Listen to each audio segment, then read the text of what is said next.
Alright, so this is the second video I have for today, and we'll be going over elasticity. A lot of it will cover the basics, and some of it will be more complex, but I'm hoping to do my best and explain all I know to you guys. So here we go. So starting off, the definition of elasticity is an economic concept used to measure the change in aggregate quantity demanded of a good or service in relation to the price movements of that service. So that's a pretty long definition. So to break it down, I made my own summary, and I basically said that elasticity is just a measure of the responsiveness of an economic variable to a different economic variable. So just how price shifts based on different economic variables. And so there are four types of elasticity. There's price elasticity of demand, cost elasticity of demand, income elasticity of demand, and price elasticity of supply. And these different elasticities will be mentioned throughout the video. And you can see they all have different abbreviations based on the different types of elasticity there are in economics. So an elastic demand is one in which the change in quantity demanded due to the change in price is large. So that's for an elastic demand. But an inelastic demand right here is the demand, an elastic demand is one in which the change of quantity demanded due to a change in price is small.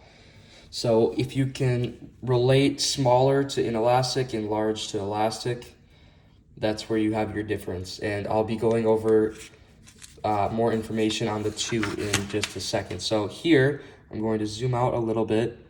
This is the example I have, and as you can see, it's a graph showing elasticity, So price one we have is listed, it's kind of hard to see here. Price one is $10 and price two is $8. And over here we have quantity one is 30 units and quantity two is 50 units. So quantity two goes with price two, $8 for 50, $10 for 30, and it's right here. Here's the 10 for 30, 8 for 50 right here. So what I have to summarize this is, I just want to point out, so this is a price and quantity graph, and you have demand right here. So all right, so when price decreases from $10 a unit to $8 a unit, the quantity sold increases from 30 units to 50 units. So this is showing us that there are more sales made when we lower the price because the amount of units sold increases. So the elasticity coefficient would then be 2.25, and I'll get into explaining how we calculate that later. But this is just a broad example of elasticity on a graph, and it's really easy to see it on a graph as it's more broad and you can kind of look it over and see where that elasticity is occurring. So let's go on to our next slide paper I have here. Price elasticity, the formula for price elasticity. So here we go, formula, PED equals the change in quantity demanded divided by the change in price. So what this means is the percent change in quantity demanded over a certain product divided by the percent change in price, how that price differs in a percentage. And then that's where you get your PED, which is the price elasticity coefficient. All right, so let's move on to our next one. I'm going to zoom in here because we're not on the graph anymore. You get a little better view. So in economics, we use these terms a lot. These terms came to me a lot when I was learning about elasticity, and they kind of describe a lot. They're pretty broad, so I think it's important that we go over them. So you have perfectly elastic, which could also be referred to as zero elasticity. You have elastic, perfectly inelastic, and then unitary, which is pretty much just equal. So let's get into perfectly elastic, which I want to point out the perfectly elastic and perfectly inelastic definitions, because those are like the cornerstones of elasticity. So perfectly elastic is pretty rare. And what it means is it's the quantity demanded or supplied changes by an infinite amount in response to any change at price at all, also known as zero elasticity right here. All right, so I'm going to go out for the graph again. So here we go. We have perfect elasticity. This is what it looks like on a graph. As you can see, the demand line is flat. You have price and quantity, what you need on an elasticity to show elasticity. You need price, quantity, and you have demand right here. So this is what perfect elasticity looks like right here. Now we have perfect inelasticity. So this is the change in price of a product or service. Does not matter. It doesn't matter to people. To consumers, nobody cares what the price is. They'll still buy it. This is perfect inelasticity. And so the example I like to use the best for perfect inelasticity is a life-saving drug that people must buy because they need it to survive. People will pay any price for that drug. They need it. That is perfect inelasticity, a perfect example of that. So when you are thinking about the difference between the two, imagine inelasticity is just when people will give any amount of money for a certain product, infinite amounts of money.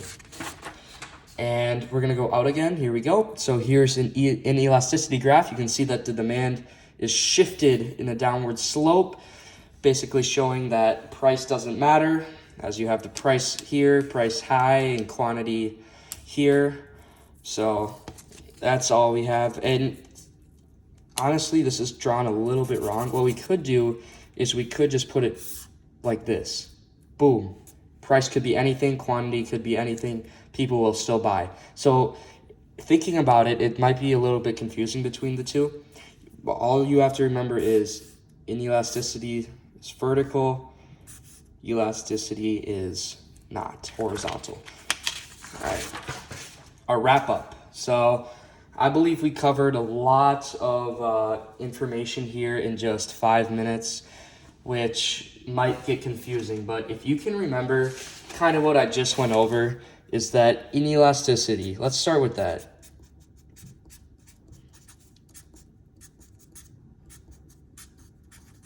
Inelasticity and the amount of money. If someone asks you to provide an example of inelasticity in economics, you could say a life-saving drug, or maybe even something someone's addicted to, like cigarettes, or crack cocaine would be probably a better example. So we could just write down a few examples. Let's just go cigars, drugs.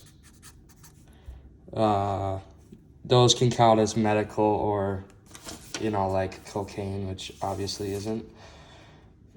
So let's just go back for a couple slides. We have perfect inelasticity. Remember the definition. It's a change in price of a product or service that does not matter. Price doesn't matter.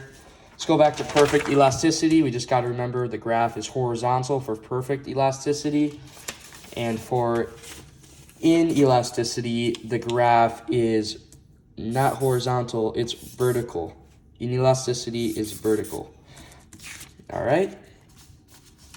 Then reviewing our final slide here, I just wanted to go back to this with the elasticity coefficient. We can see it's displayed here by the $10 a unit for 30 units shipped, which would be 60, divided by our other unit, which is $8 for how many units? 50. So, oops, did I mess that up? I did. This should be, sorry, this should be 300 over, we have whatever 8 times 50 is, which it'd be better. It's definitely higher than 300. I know that. So it'd be better to use Q2 and P2 as the consumer would benefit more from a lower price, and the person selling the product would make more money. That's pretty much what elasticity shows, and that's where we get our elasticity coefficient of 2.25.